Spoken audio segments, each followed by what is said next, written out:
DBS's results for full year 2022 are in. Net profit has risen by 20% to a record $8.19 billion, and final dividends are increased to 42 cents right now and a special dividends of 50 cents. So the million-dollar question, is it too late to buy DBS or is it too late to buy banks including OCBC and UOB? Because if you ask around for analysts, some are still calling buy right now ahead of results.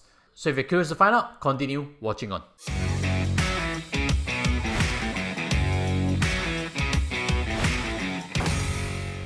Hi guys, welcome back. Without further ado, let's dive on to some numbers that DBS has actually recently released for the full year of 2022. DBS, just like UOB and OCBC, is focused a lot on net interest income. There's a core service, there's a core revenue generator for a bank, DBS included. In fact, it's quite possibly the most reliant on net interest income of the three. If you see over here, net interest income has grown by 40% year on year. This has actually allowed the total income to increase by 16% year on year. So the question of whether 40% increment is sustainable, I think we can forget about it. That is not how things work. And if you see from reports, CEO has frequently communicated DBS actually projects a harder 2023, and I'll get to that in a quick while.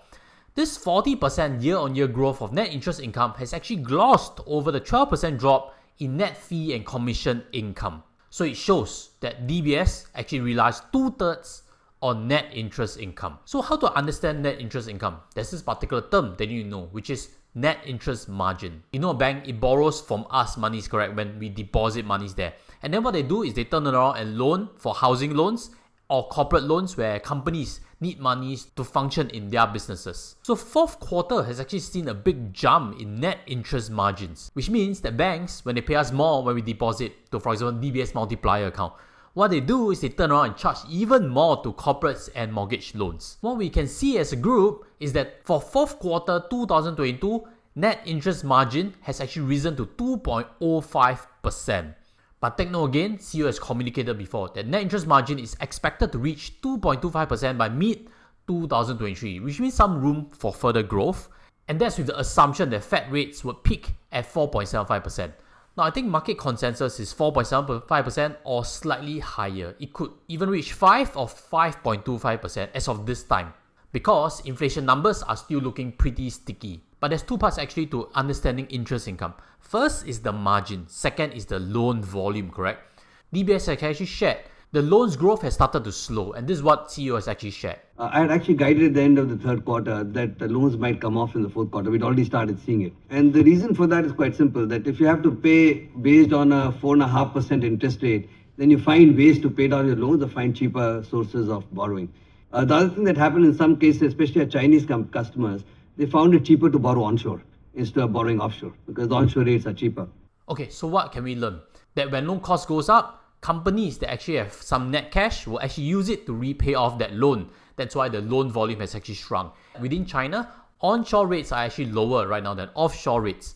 And DBS actually derives quite a bit of revenue from Hong Kong and Greater China. So let's move on to other components of income for DBS. What we can see for fee income is that it has also declined. And fee income comes from a few places. Investment banking, which means when companies do listing, DBS actually makes revenue. That has actually dropped because markets are quite tough right now, correct? Therefore, there are very few IPOs coming in the market. Wealth management is also dropped. US equities and technology right now are in a bear market. Cards, this is actually interesting because this has actually grown quite significantly over the last few quarters. And DBS has actually mentioned that it could be due to travel spending and stuff, but they're actually milking out a lot more profits from card transactions and fees. So this decline in fee income is actually experienced also in other banks. And one example can be seen in UOB. You see over here that credit card fee has actually increased, but the rest of the typical fee income a bank is earning has actually declined over the last few quarters. But what's special about DBS versus UOB and OCBC is that DBS is trying to build a presence actually in India. In November 2020, DBS actually acquired a local bank, Lakshmi Vilas Bank, which is now folded into DBS Bank India Limited. And because of its India presence, DBS has actually a loan exposure of $1.3 billion to Adani Group. Now right now, if you see headlines, you see that there are fraud accusations labeled at Adani Group. So this question was actually raised by analysts, and CEO has actually shared that the total book exposure of $1 billion was actually made to help Adani fund its acquisition of a construction materials company. DBS was one of the several backers of that deal.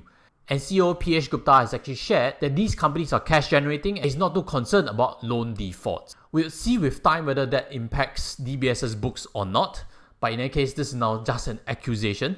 And 1.3 billion Sing dollars of loan is actually not too big in terms of the overall scope of things. Hong Kong right now is still DBS's second biggest market. So if Hong Kong is in trouble, I think that's a bigger problem to face. So then what are my thoughts about DBS right now in terms of buying it? If we see in terms of price to book, you realize that banking sector is favored right now with a sector average of 1.33 times price to book value. DBS is actually at a premium of 1.59 times price to book value. Simply because it's done well operationally, it's delivered a high return on equity, and when operations do well, typically market is pricing in with a premium. So it's definitely not cheap. That's why of the three, probably I'll prefer either one of the next two banks. And before I get that, help me smash the like button because it's taken our team hours to prepare this presentation for you.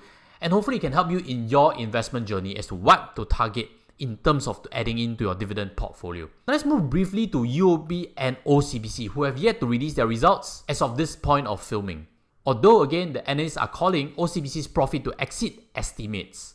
Not just that, analysts are expecting OCBC to give out special dividends just like DBS because they're just simply, and raising dividends will signal to investors about confidence, and naturally that should result in better share price moving forward.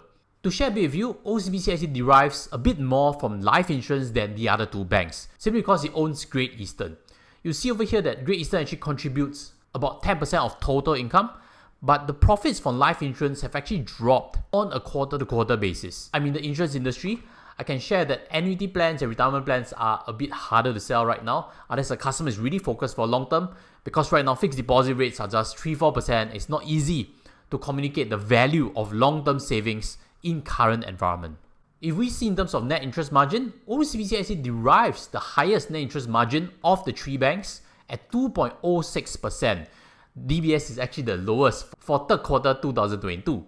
UOB on the other hand is at 1.95%, and analysts are expecting that Citi Malaysia and Citi Thailand, whom they have recently acquired, are going to add to net interest margins.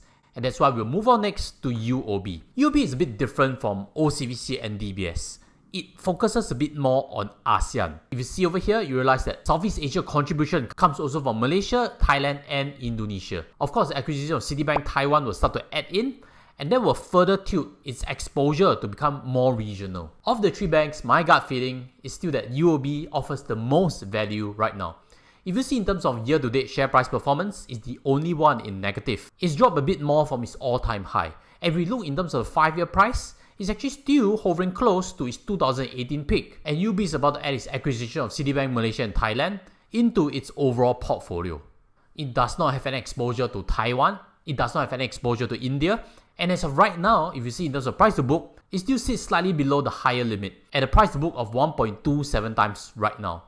Therefore, my conclusion is, if banks start to continue to show price weakness in the next few months ahead, I actually think it's a good time to acquire banks. And my gut feeling is, as of right now, they are not distressed, but they are fairly valued, which means acquiring them for long term will still deliver you well in terms of dividend income.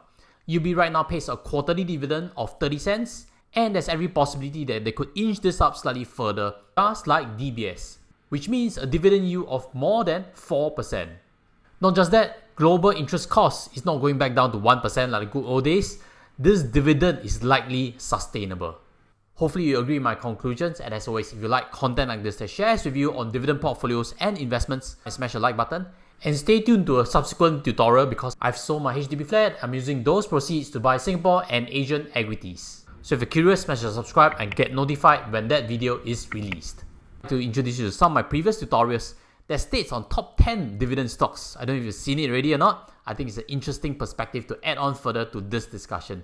With that, I'll from here and see you there. Take care as always. Goodbye.